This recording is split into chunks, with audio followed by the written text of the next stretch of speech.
All right, hello everybody.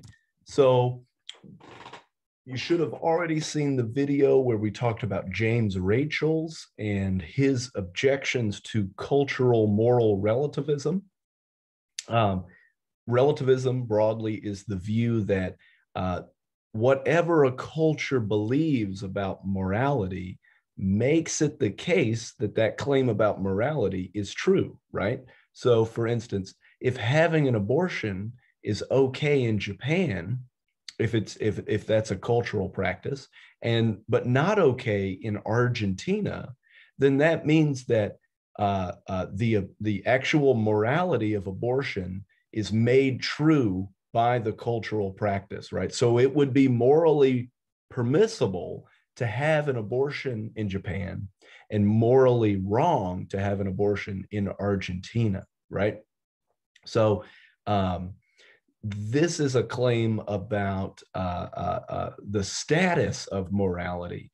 And so we're going to be talking primarily about cultural moral relativism, but we could also distinguish cultural moral relativism from individual moral relativism that says that if you believe something, that's what makes it true. So if you think that it's morally wrong to have an abortion, then if you were to have an abortion, you would be doing something morally wrong, only because you believe it, though, right? So today we're going to be looking at Shaw's paper. He's going to give three objections, one objection to individual moral relativism and two objections to cultural moral relativism. So first of all, if individual moral relativism were true, we could never say that we were wrong about a previously held moral belief. Okay, so if suppose that I believe that abortion is morally wrong, okay, and then I maybe read some articles, kind of expand my horizon, say, and then all of a sudden I believe that abortion is okay in many cases, maybe most cases, right? I would be tempted to say that I was wrong about the morality of abortion before, right? But that we couldn't say that if individual moral relativism is true. Well, why can't we say that if individual moral relativism is true?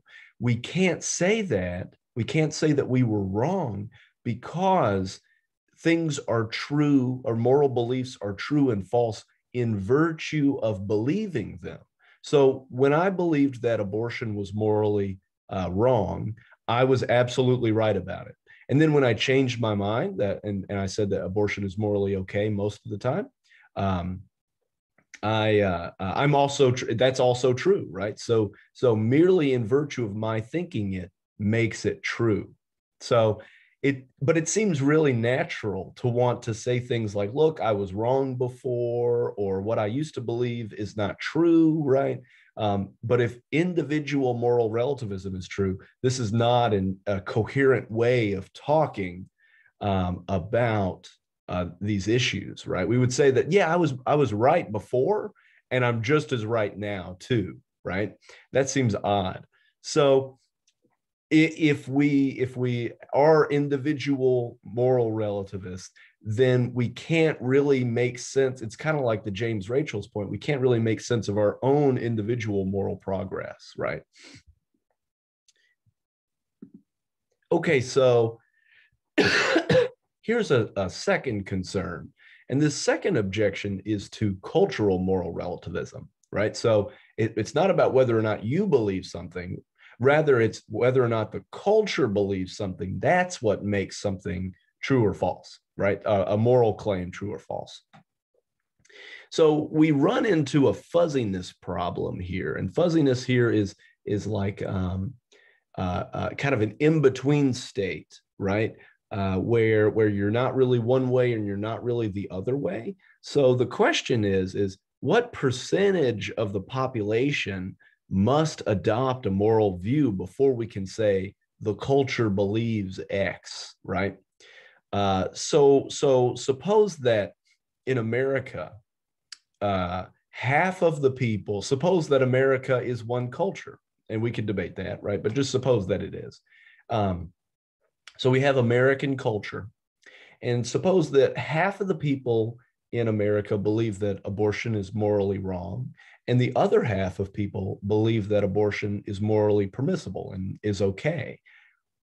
How do we determine which what to go with, right? How do we determine the morality of abortion, given that there's only part of the population that believes that, right?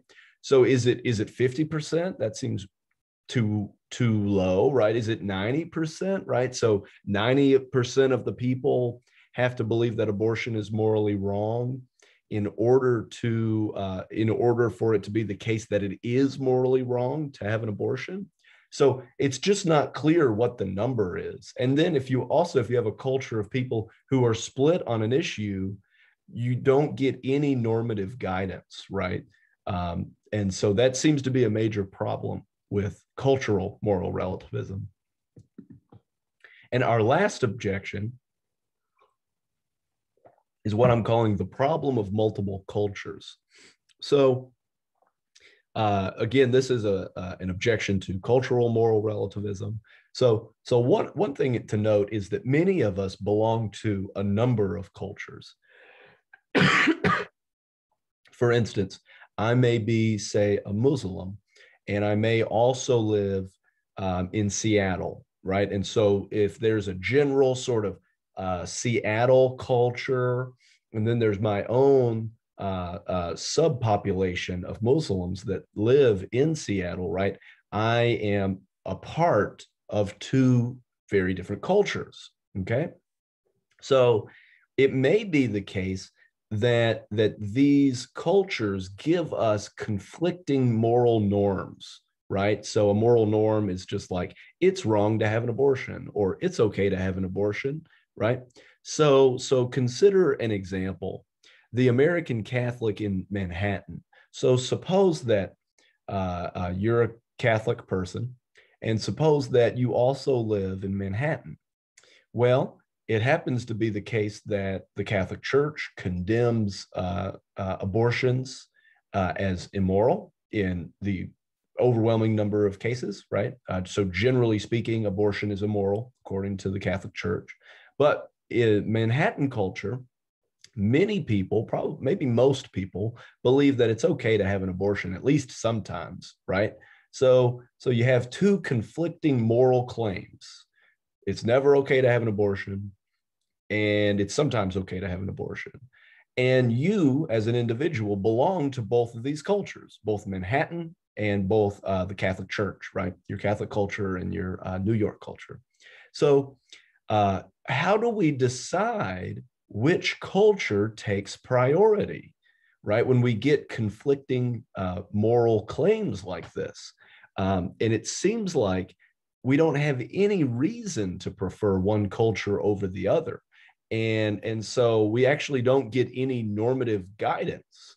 Nobody, there is no, there's no actual rule about abortion, because both of these rules are true because you're part of both of these cultures.